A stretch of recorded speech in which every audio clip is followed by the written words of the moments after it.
पूरी रात काम करके उसने दीवार पूरी कर दी और सुबह से पूर्व उस पर प्लास्टिक कोट करना आरंभ कर दिया। दीवारों को दोनों ओर से उसने मैले और भद्दे रंग से ढांप दिया। अब कोई नहीं कह सकता कि यह सोने की दीवार है। इस काम से निमटकर उसने बाहर पड़े ट्रक के मलबे और लाशों को आग लगा दी। अब यही समझा जाएगा कि डाकुओं के किसी गिरोह ने सोना लूट लिया और ट्रक तथा सिपाहियों को जलाकर खत्म कर दिया। इतनी कहानी सुनाकर कंबलधारी कुछ क्षण के लिए रुका, फिर आगे बोला। दुर्घटना का पता तो थोड़े ही समय के बाद चल गया था, लेकिन अधिकारी दूसरे ही दिन ये जान सके थे कि ट्रक के साथ क्या हुआ।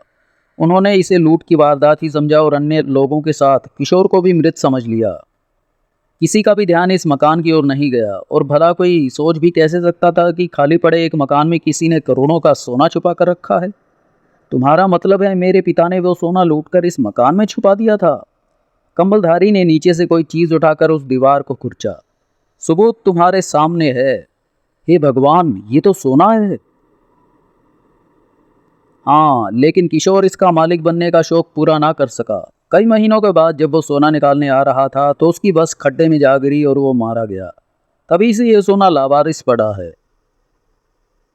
लेकिन तुम ये सब कैसे जानते हो? कौन हो तुम? मैं हूं नहीं, कभी था बेटे। उसने चेहरे से कंबल हटाया। पिताजी? हाँ मेरे बेटे, मैं अब इस संसार में नहीं हूँ, लेकिन मेरी रूह इन पहाड़ियों में भटकती रही। मैं इस सोने को अपने वारिस यानी तुम्हें सौंपना चाहता था। आज बहुत दिनों के बाद मुझे सफलता मिल ही गई। अब ये सोना तुम्हारा है। अगले ही पल उश, साएं। पिताजी! जुगल हड़बड़ाकर वहां से भाग खड़ा हुआ। मुझे ये पाप की दौलत नहीं चाहिए पिताजी। सुबह को वह पुलिस पार्टी के साथ दोबारा वहां पहुंचा। वेल डन मिस्टर जुगल, आपने ये सोना सरकार के हवाले करके बड़ी ईमानदारी का सबूत दिया है। आपको इस दौलत का 10% सरकार इनाम के रूप में देगी। लेकिन आपको इसका पता किस प्रकार लगा? जुगल ने उन्हें जो बताया उसे सुनकर सभी की आंखें फटी रह गई थी। समाप्त। अगली कहानी, आखिरी रात। लेखक अंसार अख्तर, चित्रांकन मुकेश उर्फ बिट्टू। पिछले 25 वर्षों से सोनापुर गांव में हर अमावस्या को एक इंसान की रहस्यमय मौत होती आ रही है। ओ, इस बार सरपंच का बेटा मारा गया। इसका खून भी पी लिया है दरिंदे ने। अगली अमावस्या पर गांव के कुछ बहादुर युवक दरिंदे का मुकाबला करने को तैयार थे। आज हम इस खूनी परंपरा को मिटाकर ही दम लेंगे। दरिंदा बचकर ना जा सकेगा। जल्द ही उनका दुश्मन दिखाई दे गया। अरे वो देखो! एक युवक ने तीर छोड़ा। भेड़िया टीले से नीचे गिरा और उसके शरीर में विचित्र परिवर्तन हो गया। जमींदार राजा साहब का रूप ले चुका था मृतक भेड़िया। गांव वालों के रोंगटे खड़े हो गए। भेड़िया राजा साहब कैसे बन गया? मेरे परिवार वालों को बुलाओ जल्दी। राजा साहब के तीनों बेटे और दामाद तथा पुत्री को हवेली से बुलाया गया। पिताजी, ये हम क्या सुन रहे हैं? आप भेड़िया बनकर? हाँ मेरे बच्चों, मुझ पर बुरी आत्मा का श्राप है। हर अमावस्या को मैं दरिंदा बन जाता था, मगर आज मेरी कहानी का अंत हो गया। मगर क्या? बताइए पिताजी। बड़ी दुखद बात है बेटा। मेरी एक संतान पर भी उस श्राप का प्रभाव है। मेरे मरने के बाद वो मेरी जगह संभाल लेगा। बात पूरी किए बिना ही राजा साहब ने प्राण त्याग दिए। राजा साहब के क्रियाकर्म के बाद परिवार के सदस्य एक हॉल में एकत्रित हुए। पिताजी के कथनानुसार हम में से किसी एक के शरीर में वो दरिंदा मौजूद है। वो खुद तो अपने विषय में बताएगा नहीं और उसे खोजना भी जरूरी है। अमावस्या भी आ पहुंची। आप सब अपने कमरों में जाकर सो जाएं, लेकिन मैं अपने कुत्ते के साथ पहरा दूंगा और उस दरिंदे को पहचानने की कोशिश करूंगा। लेकिन तुम खुद भी तो वो दरिंदा हो सकते हो। राजा साहब ने कहा था कि उनकी संतानों में से कोई एक दरिंदा है और मैं उनका दामाद हूँ, संतान नहीं। बात सबकी समझ में आ गई और वे उठकर अपने कमरों में चले गए। आधी रात के समय, ओह, ये मुझे क्या हो रहा है? इतना पसीना। अगले ही पल उसके शरीर में परिवर्तन होने लगा। मैं भेड़िया बन रहा हूँ। अशोक अपने कुत्ते के साथ बगीचे में था। वाह वाह, बात क्या है शेरू? अचानक भेड़िया उसके सामने आ गया। वाह वाह वाह। शेरू की बहादुरी से उसके मालिक की जान बच गई। तभी रमेश वहां आ पहुंचा। धाएं। वो भाग गया। रमेश, आप ठीक तो हैं जीजा जी? मेरी चिंता छोड़ो, उस दरिंदे का पीछा करो। इसकी कोई जरूरत नहीं है। बाहर आने से पहले मैं सबके कमरे चेक कर आया हूं कि वो दरिंदा कौन है। कौन है मुझे भी बताओ। अभी नहीं बताऊंगा, लेकिन तुम सबकी आंखों के सामने उसका अंत करूंगा। अगली सुबह रमेश ने पूरे परिवार को एकत्र किया। मैं उस दरिंदे को पहचान चुका हूं और उससे मेरी विनम्र विनती है कि वो स्वयं अपना राज खोल दे। मगर इससे होगा क्या रमेश भैया? वो हम में से एक है, हमारा खून है। हम उसको क्या सजा दे सकते हैं? सजा तो देनी ही पड़ेगी मीरा, वरना वो ना जाने कितनी जानें और ले डालेगा। दोस्तों, इसमें पेज नंबर 27 है नहीं, तो पेज नंबर 28 को ही पढ़ते हैं। संयोगवश अशोक वहां आ पहुंचा। शेरू, स्टॉप इट, ये क्या हरकत है? तुम्हारा ये कुत्ता पागल तो नहीं हो गया है जीजा जी? पागल तो नहीं हुआ, लेकिन इसने तुम पर हमला क्यों किया? ये आश्चर्य की बात है। कुत्ते ने मुझे पहचान लिया है, इसका मतलब मेरा जीवन सचमुच खतरे में है। शाम के समय रमेश ने हवेली के नौकरों को छुट्टी दे दी। कल सुबह तक के लिए तुम लोग आज़ाद हो। आज डिनर मैं स्वयं सर्व कर दूंगा। जी मालिक। रमेश ने नौकरों को हवेली से बाहर भेज दिया है, यानी वो सचमुच मुझे मार डालने का निर्णय कर चुका है। उसने अपनी अलमारी खोली। Potassium cyanide. मैं देखूंगा वो मुझे कैसे मार सकते हैं।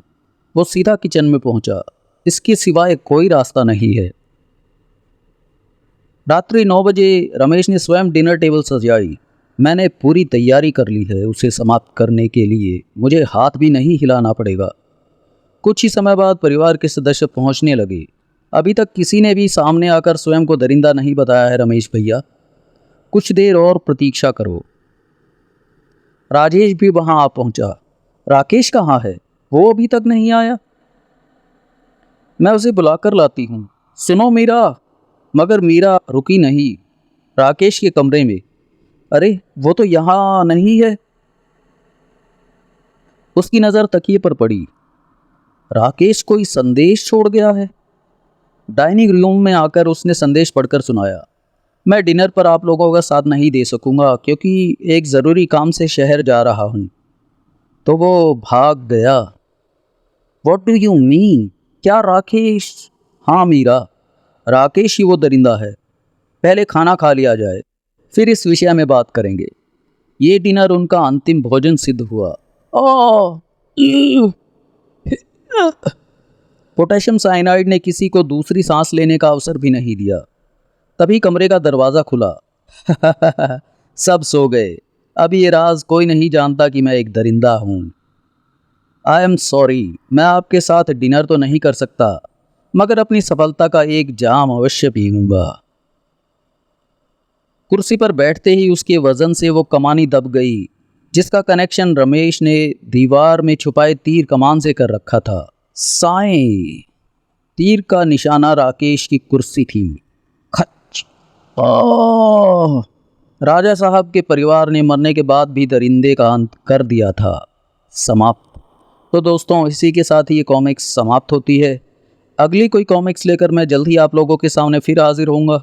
तब तक के लिए धन्यवाद।